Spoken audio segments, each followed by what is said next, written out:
ډېره مننه. اول خو د خپلو ټولو ملګرو بالخصوص د صاحب جان ورور تاسو هم ډېره مننه. د تاسو په ذریعه باندې خپلو ټولو کورمیولو ته د اپر د لوور د سنټرل د څومره خلکو ته هغو ته اول مو د دې خبرې پیغام ورکول غواړو. لکه څنګه تاسو ته معلومه دی نشهیي سړی په هر کلي کې پیدا کېدلی شي، په هر بازار کې پیدا کېدلی شي، په هر خاندان کې پیدا کېدلی شي. خو احساس یو خلکو ته زیات کېږي چې د چا کور کې پیدا شوی.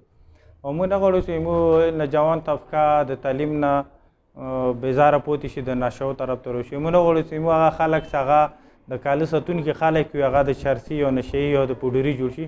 او موږ دا هېڅکله هم نه غواړو چې موږ کورمه د روزګار په ځای باندې دلته خلک د نشهیي روزګار شروع کړي، د بزنس په ځای باندې خلک دلته د نشو بزنس شروع کړي، دلته پوډر یا آیس دا په خرڅول شي.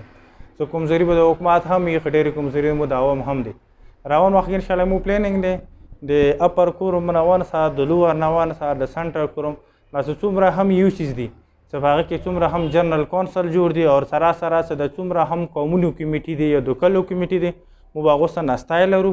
هغه نستې نه بعد بقاعده مو د لوور نه د سنټرل نه بیا سره د افر نه مو مضبوط به یو داسې کمیټي جوړو چې هغه کې مو ټول اهل سنت ورونه، اهل تشیع ورونه، چې څومره هم ایمه مشران دي، څومره هم ځوانان دي، مو یو داسې پیشقدم بخلو چې هغه د مو د نشهیو د ختمونې هم او د دې د روکتام هم او سره سره چې کوم خلک په دغه شیانو کې عادي شوي دي د هغو د علاج طریقه کار هم ورکې واضح کېدلی شي.